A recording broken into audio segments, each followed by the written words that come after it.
नमस्कार। बात को समझो में आप सभी का स्वागत है। वो जो कहते हैं ना कि सुख के सब साथी दुख में न कोय, वो जो कहते हैं कि सफलता के तो कई मालिक होते हैं लेकिन असफलता के साथ कोई खड़ा नहीं होता। While success has many fathers, failure has none. इन कहावतों को, इन मुहावरों को, इन बातों को अगर कहीं पर व्यावहारिक रूप में परखना हो, समझना हो, तो उसके लिए सबसे बढ़िया और ताज़ा उदाहरण है बंगाल का। जी हाँ, वो बंगाल जहाँ पर खेला होबे होते होते अब विश्व योग दिवस पर योगा होबे होने वाला है। तो खेला होबे से योगा होबे के बीच में हुआ क्या है? हुआ ये है कि लगभग 15 साल से सत्तारूढ़ तृणमूल कांग्रेस और ममता बनर्जी इस बुरी तरह से धराशायी हुए हैं कि न ममता बनर्जी का किला बचा और न खुद तृणमूल कांग्रेस अब अपने अस्तित्व के लिए संघर्ष कर रही है। जो प्रचंड जीत हुई भारतीय जनता पार्टी की, उसके बाद तृणमूल कांग्रेस का कदम क्या होगा, ममता बनर्जी इस हार को कैसे पचाएंगी, क्या करेंगी, ये सोच चल ही रही थी कि एक महीना होते न होते तृणमूल कांग्रेस में ऐसी भगदड़ मची कि विधायक तो छोड़िए, सांसदों में होड़ लग गई कि कौन सबसे पहले तृणमूल को छोड़ता है। और ऐसे ऐसे लोग जिन्होंने ममता बनर्जी के साथ जीने मरने की कस्में खाई थी, जिन्होंने पता नहीं भारतीय जनता पार्टी और नरेंद्र मोदी और अमित शाह पर क्या क्या आरोप लगाए थे, मंचों से किस तरह के भाषण दिए थे, वो सारे लोग अचानक से तृणमूल कांग्रेस छोड़कर दूसरी तरफ जाते हुए दिखाई दिए। इसके पीछे हार का कारण तो है ही है, लेकिन एक कारण अभिषेक बनर्जी को भी बताया। लेकिन ये वही अभिषेक बनर्जी है, जी हाँ, ममता बनर्जी के भतीजे, जिनके लोग पैर छूते थे और जिनके बिना तृणमूल में पत्ता भी नहीं हिलता था। अगर इन सबका जमीर जागा ही था, इनकी अंतरात्मा से आवाज़ आ ही रही थी, तो वो हार के पहले क्यों नहीं आई? उनको पहले क्यों नहीं लगा कि तृणमूल में कुछ ठीक नहीं है? अगर इसी तरीके से तृणमूल चली तो शायद अगला चुनाव भी नहीं जीतेगी, सत्ता में भी नहीं रहेगी और बंगाल के लोगों का भरोसा खो देगी। क्योंकि दरअसल ये वो लोग हैं जो फेंस सिटर्स हैं या अवसरवादी हैं, अपॉर्चुनिस्ट लोग हैं। ये अवसरों की तलाश करते हैं और जहां अवसर दिखाई देते हैं वहां चले जाते हैं। जहां बंगाल की राजनीति ने भारत के लोकतांत्रिक इतिहास में एक नया अध्याय रचा है, एक तरह से नए तरीके का पॉलिटिकल नैरेटिव क्रिएट किया है, वहीं दूसरी ओर इसने कई ऐसे नए और आश्चर्यजनक तथ्यों को भी सामने लाया है जिसको सुनकर देखकर हम चौंक जाते हैं। और इसलिए हमको बात को समझने समझाने के लिए, इस तरह बात को समझो करने के लिए बैठना पड़ता है। बैठना इसलिए ज़रूरी है क्योंकि समझना ज़रूरी है। समझना इसलिए ज़रूरी है कि अगर नहीं समझेंगे तो आगे जाकर भारत को लेकर, भारत की राजनीति को लेकर दशा और दिशा तय करने में दिक्कतें होंगी। अचानक से जो पहले 20 सांसदों की चिट्ठी आई, फिर 19 हो गए, फिर वापस 20 हो गए, फिर शत्रुघ्न सिन्हा साहब का दूसरी तरफ वाला ज़मीर जागा और वो खामोश कहते हुए मुखर भी हो गए और उन्होंने कहा कि जिन ममता बनर्जी ने मुसीबत के समय में उनका साथ निभाया, उनका साथ वो नहीं छोड़ेंगे। लेकिन होते होते फिर भी बात 20 सांसदों पर आ ही गई। अब 20 सांसद अलग होंगे तो वो सीधे सीधे भारतीय जनता पार्टी या एनडीए में जाकर जुड़ जाएंगे, ऐसी कवायद चल रही थी। लेकिन ऐसा नहीं हुआ। वो जुड़ गए एक नई ही पार्टी के साथ जिसका नाम है एनसीपीआई। जी हाँ, ये एक नया नाम जो अचानक फिजाओं में तैरने लगा। किसी को पता ही नहीं था कि एनसीपीआई नाम की कोई पार्टी भी है और अचानक पता लगा कि nationalist citizens party of India, जी हाँ NCPI, nationalist citizens party of India नाम की एक पार्टी भी है जो त्रिपुरा में से है और जो मान्यता प्राप्त दल भी है। और जो ये टीएमसी के सारे बागी निकले वो एनसीपीआई में जाकर उनके विलय की अचानक घोषणा भी हो गई। तो इसीलिए हम बात को समझो में समझने बैठे हैं कि एनसीपीआई क्या बला है। ये जो 20 सांसद गए वो एनसीपीआई में ही क्यों गए, किसी और पार्टी में क्यों नहीं गए, या जैसा कि होता आया है, जैसा कि शिवसेना के साथ हुआ, शिंदे गुट अलग हुआ, उसने शिंदे गुट ने दावा कर दिया कि ये असली शिवसेना मेरी है। मामला चुनाव आयोग में गया, कोर्ट में गया और चुनाव चिन्ह की लड़ाई में जो मूल शिवसेना थी वही हारती हुई नजर आई। और ऐसा का ऐसा राष्ट्रवादी कांग्रेस पार्टी के साथ भी हुआ जब शरद पवार से अजीत पवार का धड़ा अलग हुआ। अजीत पवार तो खैर चले गए, पर एक नया राजनीतिक मशवरा, एक नई तरह की राजनीति का संकेत जरूर तब से ही मिलने लगा। पर ऐसा तृणमूल कांग्रेस के मामले में नहीं हुआ और उससे जो बागी सांसद थे वो एनसीपीआई में चले गए। तो सबसे पहले समझते हैं कि एनसीपीआई क्या है।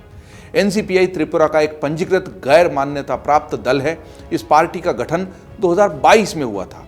शिवली कुंडू इसकी संस्थापक अध्यक्ष हैं। जो कुछ भी डेटा अवेलेबल है, अभी तो कई लोग इससे भी इनकार कर रहे हैं कि ये नहीं वो अध्यक्ष है, ये तो अध्यक्ष है ही नहीं, अध्यक्ष लड़का है कि लड़की है। लेकिन जो तथ्य मिले हैं वो मैं आपके सामने बात को समझने के लिए रख रहा हूं। शिवली कुंडू इसकी संस्थापक अध्यक्ष हैं। 2023 के त्रिपुरा विधानसभा चुनाव में इस पार्टी ने 2 सीटों पर अपने उम्मीदवार उतारे थे। दोनों ही उम्मीदवारों की जमानत जब्त हो गई थी। जी हाँ, दोनों ही उम्मीदवारों की जमानत जब्त हो गई थी। एनसीपीआई का चुनाव चिन्ह पेन की निब और 7 किरणें हैं। देखिए क्या जोरदार संयोग है। पेन की निब यानी कलम जो इतिहास लिखती है, जो इतिहास रचती है, और उससे निकलने वाली किरणें जो प्रकाश फैलाती हैं, उजाला फैलाती हैं, रोशनी देती हैं, ये उम्मीद की किरणें भी होती हैं। ये कलम और उम्मीद की किरणें मिलकर किस तरह की नई राजनीतिक इबारत लिखेगी, ये तो आने वाला समय बताएगा। लेकिन हम समझते हैं कि ये एनसीपीआई भला क्या है। दरअसल ऊनाकोटी जिले की कैलाशहर सीट से चुनाव लड़े जहांगीर अली को 285 वोट मिले थे। ये वो 2 उम्मीदवार हैं जिनकी जमानत जब्त हो गई थी। यहाँ टीएमसी उम्मीदवार को एनसीपीआई के उम्मीदवार से 692 वोट मिले थे, ज़्यादा वोट मिल गए थे मतलब टीएमसी के उम्मीदवार को। वहीं धलाई जिले की चाओ मानू सीट से चुनाव लड़े बरजेदा त्रिपुरा को 536 वोट से संतोष करना पड़ा था। बरजेदा से जब हमने अमर उजाला के माध्यम से बात की तो टीएमसी के बागी विधायकों के विलय के संबंध में बात करने पर उन्होंने कहा कि उन्हें भी मीडिया के ही जरिए इस बारे में पता चला है और उन्हें टीएमसी के इस पार्टी में एनसीपीआई में विलय के बारे में कोई जानकारी नहीं है। बरजेदा खुद को पार्टी के संस्थापक सदस्यों में से एक बताते हैं। तो बरजेदा तक तो जैसे तैसे हम अमर उजाला के माध्यम से पहुंच गए। एनसीपीआई के नेताओं का विलय पर क्या कहना है ये भी जानना बहुत दिलचस्प है। जिस एनसीपीआई में विलय का दावा किया जा रहा है उसके खुद के पदाधिकारियों को इसके बारे में ठीक से जानकारी नहीं है। एनसीपीआई के अध्यक्ष रही शिवली कुंडू का कहना है कि उन्होंने कुछ समय पहले इस्तीफा दे दिया था और उन्हें इस विलय के बारे में कोई सूचना नहीं है। पार्टी के अन्य पदाधिकारियों का भी कहना है कि इस पूरी प्रक्रिया को लेकर अंधेरे में है और उन्हें मीडिया के जरिए ही इसके बारे में पता चला। दावा किया गया कि शिवली ने 28 मई को ही पार्टी अध्यक्ष के पद से इस्तीफा दे दिया था। जब शिवली ने इस्तीफा दे दिया तो किसके नेतृत्व में विलय को राजी हुए टीएमसी के बागी, ये सवाल आपके मन में भी आ रहा होगा और ये सवाल मौजूद भी है, वाजिब भी है। सोमवार को दरअसल दावा किया गया कि शिवली की जगह 31 मई को काकोली घोष दस्तीदार एनसीपीआई के अध्यक्ष बन गई।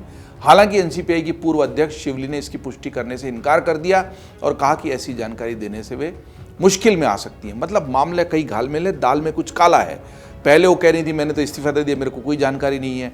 अब वो कह रही कि काकोली घोष कैसे अध्यक्ष बन गई, काकोली घोष कहते, तो उन्होंने कहा कि ऐसी कोई जानकारी वो देंगी तो मुझे इसका मतलब कोई पीछे ताकतवर शक्ति है जो इस सारी घटनाक्रम को संचालित कर रही है। मंगलवार 16 जून को काकोली घोष दस्तीदार की तरफ से दावा किया गया कि एनसीपीआई ने ज्योति प्रकाश चटर्जी को अपना नया अध्यक्ष बनाया है। दरअसल पार्टी के पुराने नेताओं ने इस नए अध्यक्ष को लेकर अपने अपने बयान देना शुरू कर दिए हैं क्योंकि इस अध्यक्ष पद को लेकर ही सबसे ज़्यादा असमंजस है, घालमेल है। शांतनु डे खुद को पार्टी का राष्ट्रीय संगठन महासचिव कहते हैं, पार्टी मतलब एनसीपीआई का। शांतनु ने नए अध्यक्ष के बारे में कहा कि वो एनसीपीआई में ऐसे किसी शख्स को नहीं जानते जिसका नाम ज्योति प्रकाश चटर्जी हो। अब लीजिए, मतलब ज्योति प्रकाश चटर्जी को काकोली घोष अध्यक्ष बता रही हैं और पुराने जो साथी हैं वो कह रहे हैं कि वो ऐसे किसी व्यक्ति को जानते ही नहीं। उन्होंने कहा कि उन्हें नए अध्यक्ष के बारे में कोई जानकारी नहीं है। वहीं पार्टी की पूर्व अध्यक्ष शिवली कुंडू दावा करती हैं कि शांतनु 2023 के त्रिपुरा चुनाव में पार्टी में सक्रिय थे। मतलब एक हाथ को नहीं मालूम दूसरा हाथ क्या कर रहा है, एक जेब में क्या है दूसरी जेब में क्या है, किसी को कोई जानकारी नहीं, पर पार्टी चल रही थी। 2023 के बाद उनका पार्टी से कोई संपर्क नहीं है, ऐसा शिवली कुंडू ने कहा। तो अब दरअसल ये जानना ज़्यादा ज़रूरी है कि जब टीएमसी के बागी सांसद अलग हुए तो उन्होंने तुरंत से अपने बागी होने की जानकारी देकर एक अपने को ही, जैसा की प्रक्रिया परंपरा चली आ रही है शिवसेना की और एनसीपी की, खुद को असली टीएमसी बताने के बजाय इसमें विलय का रास्ता क्यों चुना ये जान लेना ज़रूरी है। बात को समझो में बागियों ने दल बदल कानून से बचने के लिए एनसीपीआई में विलय का रास्ता दरअसल चुना है। साथ ही बागी असली टीएमसी का दावा करने के लिए भी सही समय का इंतजार कर रहे हैं क्योंकि 10वीं अनुसूची के पैरा 4 में कहा गया है कि विलय के मामले में दल बदल के आधार पर अयोग्यता लागू नहीं होती। मतलब तुरंत से जो दल बदल कानून लागू होकर इनके पूरी संसदीय ही चली जाती, अयोग्य घोषित हो जाते, उससे बचने के लिए उन्होंने ये बीच का रास्ता चुना। किसी सदन के सदस्य की मूल राजनीतिक पार्टी का विलय तब माना जाता है जब संबंधित विधायी दल के कम से कम 2/3 सदस्य ऐसे विलय के लिए सहमत हों। तो इस मामले में बागी गुट के नेता सुदीप बंदोपाध्याय का कहना है कि हमने एनसीपीआई में विलय किया है जो एक राजनीतिक दल है। जब पार्टी के 2/3 विधायी दल अलग होते हैं तो आप पहले ही दिन पार्टी के नाम पर दावा नहीं कर सकते। बंदोपाध्याय कहते हैं कि जुलाई में जब संसद सत्र शुरू होगा तब हम तृणमूल पर दावा पेश करेंगे, तब कोर्ट तय करेगा कि असली टीएमसी कौन है।